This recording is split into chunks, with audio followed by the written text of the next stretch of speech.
This channel does not promote any violent, harmful, or illegal activities. All content provided by this channel is meant for an educational purpose only. কুম্ভে পদপিষ্ট আশঙ্কাজনক অবস্থায় হাসপাতালে ভর্তি বেশ কয়েকজন।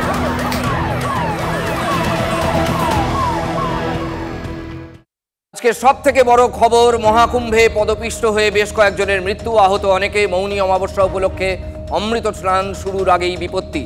ত্রিবেণী সঙ্গমে স্নান করার জন্য হুড়োহুড়ি পড়ে গিয়েছিল জনতার মাঝে। সেই হুড়োহুড়িতেই প্রাণ গিয়েছে। আহতদের তড়িঘড়ি নিয়ে যাওয়া হয় হাসপাতালে। মৌনী অমাবস্যায় স্নান করতে দূর দূরান্ত থেকে পুণ্যার্থীরা ভিড় করেছেন মহাকুম্ভে। বেশিরভাগ মানুষেরই আজকে লক্ষ্য ছিল ওই ব্রহ্ম মুহূর্তে ভোরের দিকে স্নান করা। রাত্রি 1টা-1:30 থেকে জমায়েত শুরু হয়। 1টা সময়ের পর ব্যারিকেড ভেঙে যায়। মহাকুম্ভের একাধিক ছবি উইন্ডো করে আমরা আপনাদের দেখাচ্ছি। এখন আমরা লাইভ ছবি দেখাচ্ছি। স্নান চলছে, প্রকৃত অমৃত স্নান শুরু হয়েছে 11টার সময়। সেই ছবি আমরা আপনাদের লাইভে দেখাচ্ছি। এখনও চলছে স্নান পর্ব, বিকেল পর্যন্ত রয়েছে অমাবস্যা। সুতরাং বিকেল পর্যন্ত তো বটেই, বিকেল গড়িয়ে যেতে পারে স্নান পর্বে, আজকের স্নান পর্বে। আমাদের সঙ্গে রয়েছেন আমাদের প্রতিনিধি জ্যোতির্ময়। জ্যোতির্ময়, তোমার কাছে আমার এখন যেটা জানার, সকাল থেকেই আমরা দেখাচ্ছি কি অবস্থা আজকে মহাকুম্ভে হয়েছে। এখন যেটা জানার, এই ঘটনা থেকে শিক্ষা নিয়ে আগামী দিনগুলোর জন্য উত্তরপ্রদেশ সরকার কি ব্যবস্থা নিচ্ছে?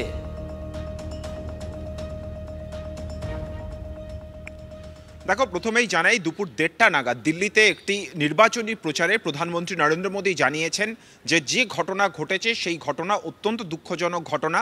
প্রধানমন্ত্রী হিসেবে তিনি নিজে প্রতি মুহূর্তে উত্তরপ্রদেশ সরকারের সঙ্গে যোগাযোগ রাখছেন এবং প্রধানমন্ত্রী দিল্লি নির্বাচনী জনসভায় জানিয়েছেন যে এই ঘটনার পর কিছুক্ষণের জন্য পবিত্র স্নান বন্ধ রাখা হয়েছিল, কিন্তু আবারও সেই পবিত্র স্নান শুরু করা হয়েছে।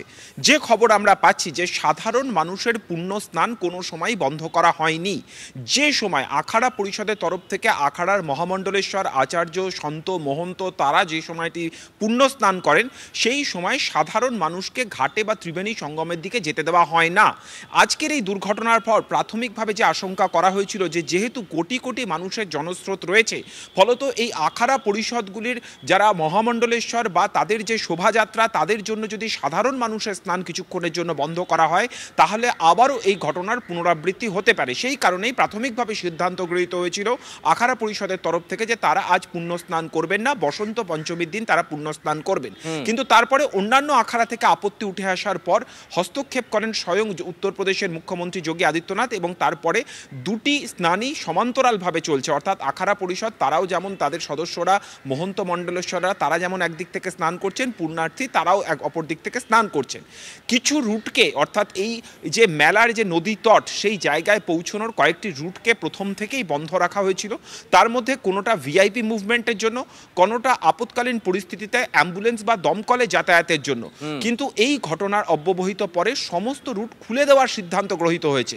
পন্টুন ব্রিজ, একাধিক ব্রিজ রয়েছে, তার মধ্যে বেশ কয়েকটি ব্রিজকে বন্ধ রাখা হচ্ছিল সেই জায়গাতে একইভাবে ভিআইপি মুভমেন্ট বা আপৎকালীন পরিস্থিতির জন্য। কিন্তু সব জায়গাকেই যাতায়াতের জন্য এই মুহূর্তে খুলে দেওয়া হচ্ছে, কারণ যে সংখ্যায় জনস্রোত আসছে তাকে কোনোভাবেই আটকে রাখা সম্ভব নয়।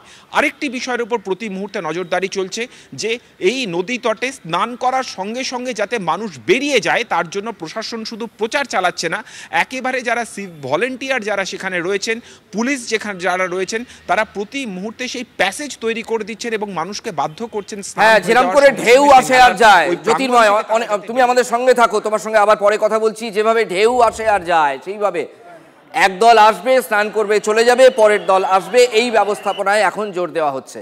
প্রধানমন্ত্রী নরেন্দ্র মোদী কি বলেছেন আপনাদের শোনাবো, এবং একই সঙ্গে উত্তরপ্রদেশের মুখ্যমন্ত্রী যোগী আদিত্যনাথ তিনি বলেছিলেন গুজবে কান দেবেন না, পরিস্থিতি শান্ত রাখুন। শুনুন।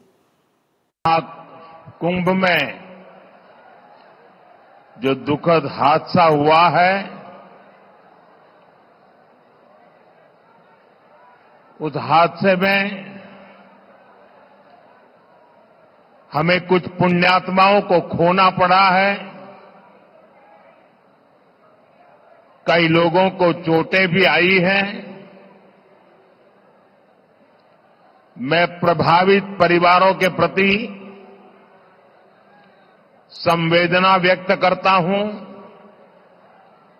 और घायलों के जल्द स्वस्थ होने की कामना करता हूं। मैं यूपी सरकार के साथ निरंतर संपर्क में हूं।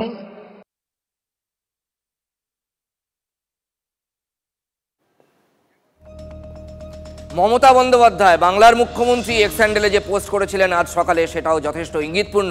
তিনি লিখেছেন, মহাকুম্ভে পদপিষ্ট হয়ে মর্মান্তিক মৃত্যু হয়েছে অন্তত 15 জনের। শোকাহত পরিবারের প্রতি আমার সমবেদনা।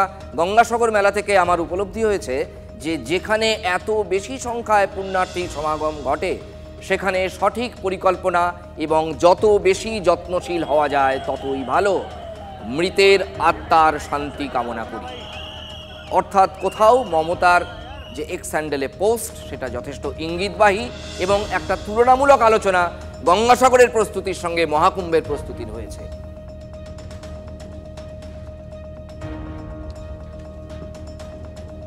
রাজা, তুমি ঢেউয়ের কথা বলছিলে, মানে জনস্রোতের কথা। এই যে স্রোত, মানুষের স্রোত, পূর্ণ একটা ভূমি এবং সেখানে পূর্ণ স্নান।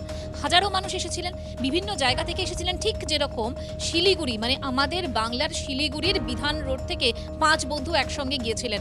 তাদের মধ্যে একজন দীপেশ পণ্ডিত, দীনেশ পণ্ডিত, তিনি কিন্তু গুরুতরভাবে আহত। এখনো পর্যন্ত দুজনের আরও তাদের মধ্যে, মানে তাদের বন্ধুদের মধ্যে দুজনের খোঁজ পাওয়া যাচ্ছে না। খবর কি পাওয়া গেল? এই মুহূর্তে প্রসেনজিৎ আমাদের সঙ্গে রয়েছেন, সরাসরি কথা বলবো। প্রসেনজিৎ,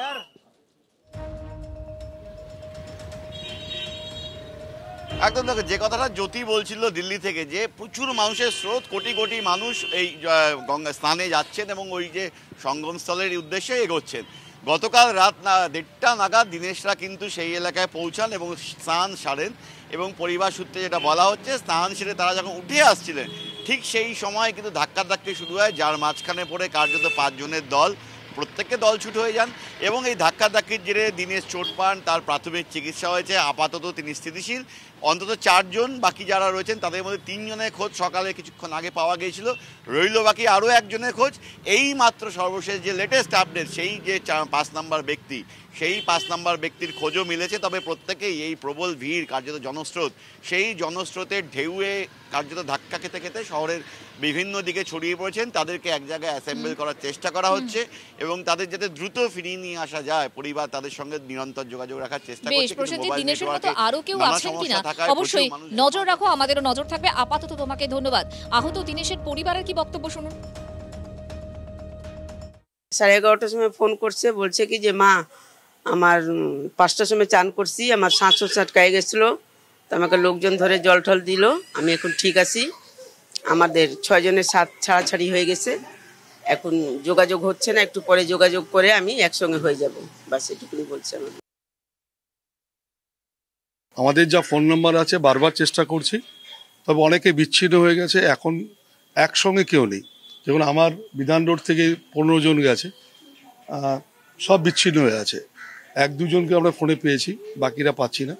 কোথাও গিয়ে মনে হচ্ছে একটা অব্যবস্থা ছিল, অনেকগুলো তো রাস্তা ছিল, সেগুলো বন্ধ রাখা ছিল। এদের যা টার্গেট তার বেশি লোক হয়েছে, কিছু তো এই লোকটা হবে তারা জানতেন। একটা সাই স্থানের মধ্যে যে যা যা ব্যবস্থা রাখা উচিত নিশ্চয়ই রেখেছিলেন, কিন্তু আমার মনে হয় এটা একটু আরো মানুষ যাবে, তদন্ত দেখা উচিত কেন হলো। মহাকুম্ভ, সেখানে এত মানুষের সমাগম, একটা দুর্ঘটনা ঘটে গিয়েছে। এখনো পর্যন্ত কি ঘটেছে সেটা আপনাদের আমরা জানালাম। অনেকেই আহত হয়েছেন, মৃত্যুর খবরও পাওয়া যাচ্ছে এখনো পর্যন্ত। কিন্তু এই ঘটনার যাতে পুনরাবৃত্তি না হয়, কোনোভাবে ওখানে যারা রয়েছেন তাদের মধ্যে কোনো রকমভাবে যেন গুজব বা ইত্যাদি না সৃষ্টি হয়, হুড়োহুড়ি যেন না পড়ে যায়, তার জন্য যথেষ্ট বন্দোবস্ত রয়েছে। আলাদা আলাদা দ্বিস্তরীয় সেখানে নিরাপত্তা ব্যবস্থা রয়েছে। আর কি রয়েছে, কি দেখা যাচ্ছে, যাতে সুষ্ঠুভাবে যারা সেখানে গিয়েছেন সেখানে পুণ্যস্নানে অংশগ্রহণ করতে পারেন, আমি সেটা জানবো। আমার সহকর্মী জ্যোতির্ময় কর্মকার এই মুহূর্তে আমার সঙ্গে রয়েছেন। জ্যোতির্ময়, তোমার সঙ্গে কিছুক্ষণ আগেও যখন কথা হচ্ছিল তুমি বলছিলে যে আপৎকালীন পরিস্থিতিতে বেশ কিছু নতুন প্রিভেন্টিভ মেজার্স সেখানে নেওয়া হয়েছে যাতে কোনো রকমভাবে অপ্রীতিকর পরিস্থিতি তৈরি না হয়। সেইগুলো এখন এই মুহূর্তে কি দেখা যাচ্ছে, কি নজরে আসছে, আর কি ওখানে অ্যানাউন্সমেন্ট চলছে সেটাও জানতে চাইবো।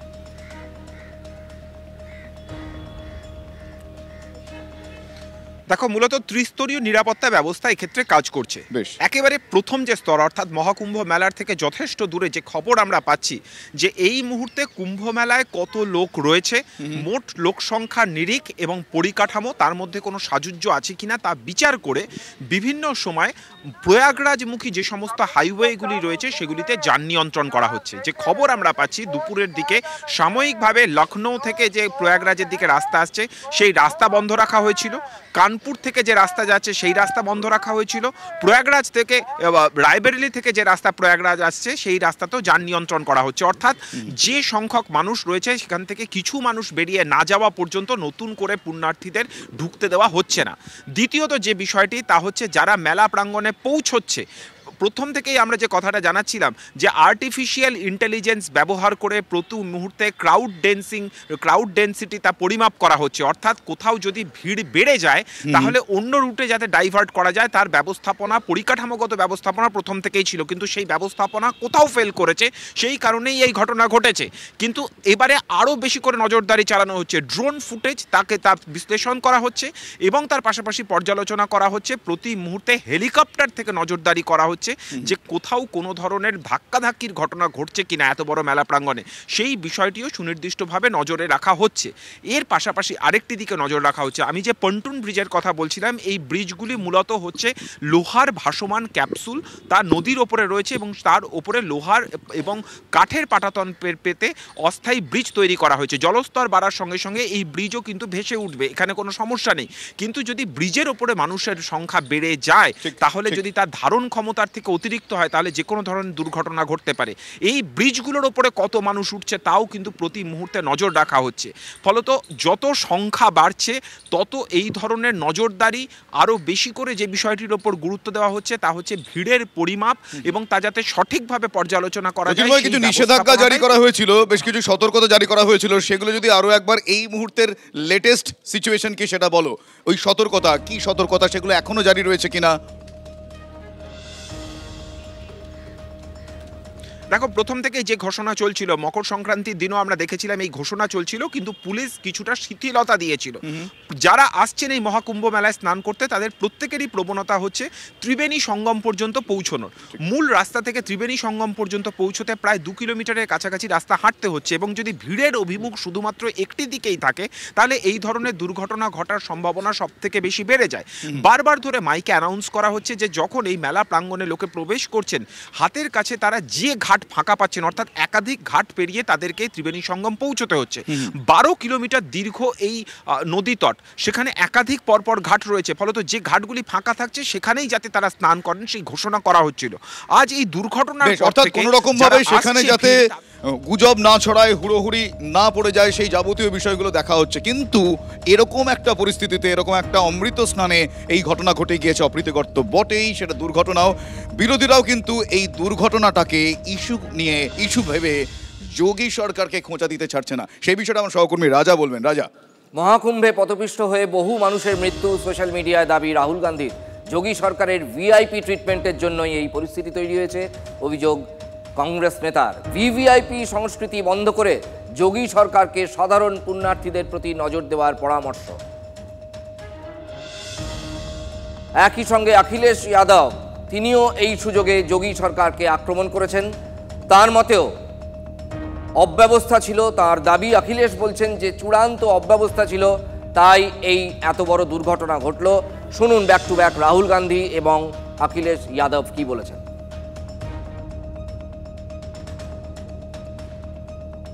রাহুল গান্ধী এবং অখিলেশ যাদব তারা বলেছেন, আরও একবার আপনাদের বলি, রাহুল গান্ধী বলছেন যে ভিভিআইপি ট্রিটমেন্টের জন্যই এটা হয়েছে এবং অর্থাৎ স্নানের দুরকম ব্যবস্থা রাখা ছিল, যাতায়াতেরও দুরকম ব্যবস্থা রাখা ছিল, এটা রাহুলের দাবি। বহু মানুষ মারা গিয়েছেন বলে রাহুল টুইট করেছেন। একই সঙ্গে অখিলেশ যাদব বলছেন চূড়ান্ত অব্যবস্থা ছিল, তিনিও সোশ্যাল মিডিয়াতে টুইট করেছেন, পোস্ট করেছেন। এদিকে কুণাল ঘোষ তিনিও কিন্তু আক্রমণাত্মক। কুণাল ঘোষও অব্যবস্থার কথা বলেছেন, তৃণমূলের মুখপাত্র এবং তৃণমূল নেতা। শ্রমিক ভট্টাচার্য বাংলা থেকে নির্বাচিত বিজেপি বিধায়ক, তিনি কিন্তু বলছেন এই পরিস্থিতিতে রাজনীতি, বিজেপি সাংসদ, তিনি বলছেন এই পরিস্থিতিতে রাজনীতি করা উচিত নয়। দুর্ঘটনা নিশ্চয়ই দুর্ঘটনা, কিন্তু কুম্ভে, প্রয়াগে যে ভয়ঙ্করভাবে দুর্ঘটনা ঘটেছে পদপিষ্ট এবং ইত্যাদি, এটাই কিন্তু তাদের ব্যবস্থাপনার ত্রুটি, এটা কিন্তু একদম প্রকট হয়ে গিয়েছে। প্রথমে ওটা শুরুতেই থামানো যেত, যা যা অভিযোগ ওখানে হচ্ছে, যা যা অভিযোগ ওখান থেকে মানুষ করছেন, এবং বাংলারও প্রচুর মানুষ যারা আছেন ওখানে, তাদের অনেকের সঙ্গে আমাদের কথা হয়েছে। তারা বলছেন যে প্রথমে তো ওটা ধামাচাপা দেওয়ার চেষ্টা হয়েছে, তারপরে ওটাকে মানে খবরটাকে বেরোতে যাতে না যায়, তারপরে হচ্ছে যে সব কিছু স্বাভাবিক দেখাতে গিয়ে মানে ব্যাপারটাকে না থামিয়ে নিয়ন্ত্রণে আনার বদলে সেটা আরও বেড়ে গেছে, অনেকক্ষণ ধরে চলেছে। তো এটা নিশ্চয়ই তারা তদন্ত করবেন, এবং এটা কিন্তু এটা মানে এটা হয় না, মানে এটা অত্যন্ত প্রশাসন এবং রাজ্য সরকারের চূড়ান্ত গাফিলতি, পরিকল্পনা এবং ব্যবস্থাপনার অভাব। অত্যন্ত মর্মান্তিক এবং দুর্ভাগ্যজনক ঘটনা। কোনো ধরনের মৃত্যুর সংখ্যা নিয়ে যে গুজব চলছে এটা ঠিক নয়। দুর্ঘটনাই যাতে না হয় তার জন্য সরকারকেও যেমন আরও কঠোর হতে হবে, সবসময় হওয়া যাচ্ছে না সমস্ত মানুষের কথা চিন্তা করে, সেই সময় মানুষকেও আরেকটু নিজেদের ভাবাবেগকে নিয়ন্ত্রণ করতে হবে।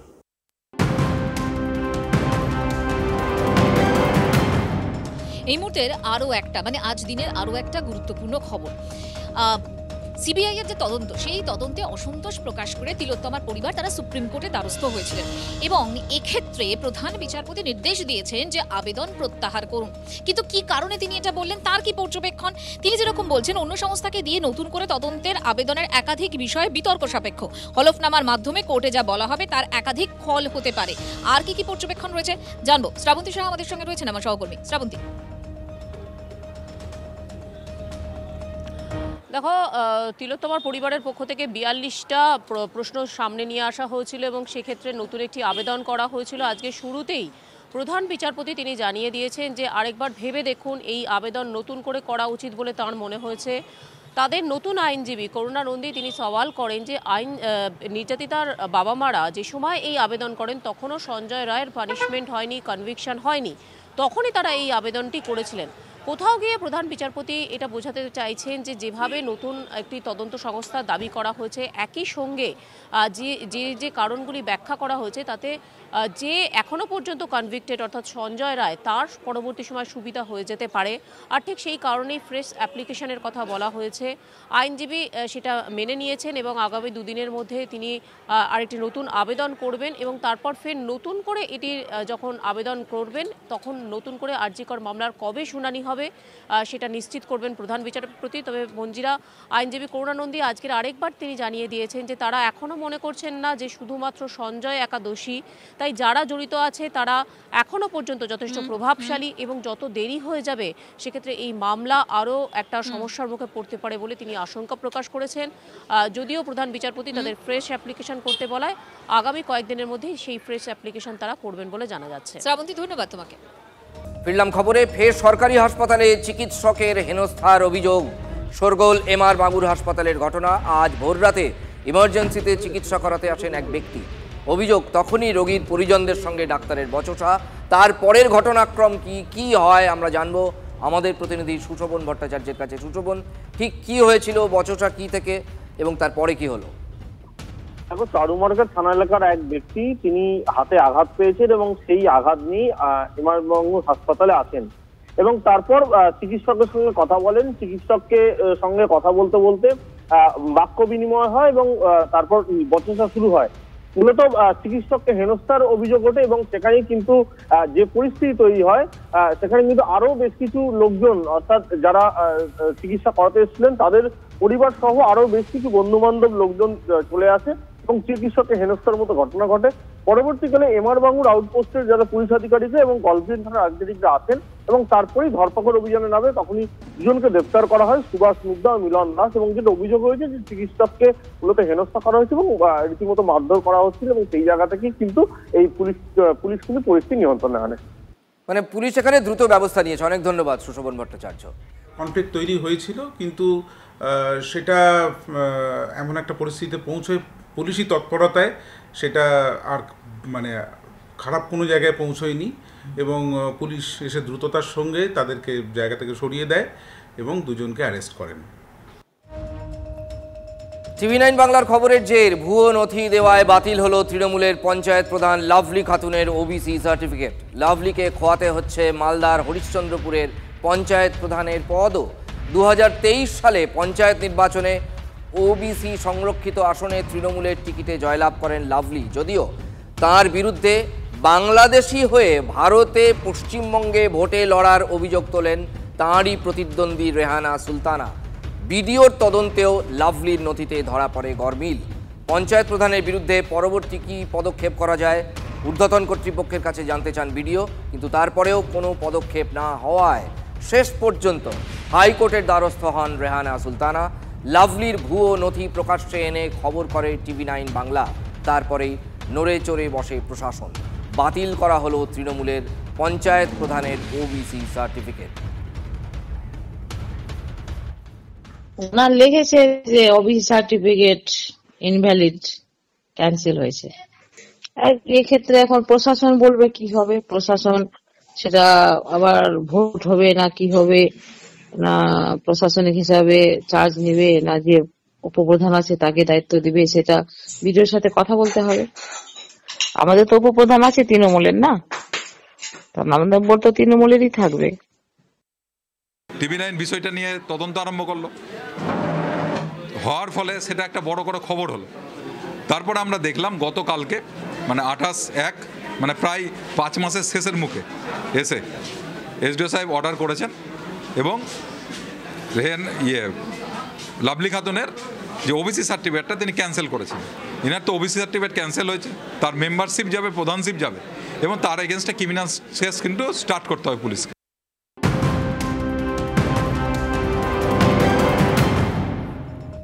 পরের খবরে অসম পুলিশের হাতে গ্রেফতার হওয়া আনসারুল্লাহ বাংলা টিমের 4 সদস্যের বিরুদ্ধে প্রোডাকশন ওয়ারেন্ট জারি বহরমপুর আদালতে। আগামী 6 ফেব্রুয়ারির মধ্যে 4 জনকে বহরমপুর আদালতে হাজিরা নির্দেশ। গত মাসে আনসারুল্লাহর 4 সদস্যকে গ্রেফতার করে অসমের STF। মুর্শিদাবাদ থেকে গ্রেফতার করা হয় মিনারুল শেখ এবং আব্বাস আলীকে। অসম থেকে গ্রেফতার হয় মডিউলের মাথা নূর ইসলাম এবং শাব শেখ। অপরদিকে সাজিবুল ইসলাম এবং মুস্তাকিমকে গ্রেফতার করে বাংলার STF।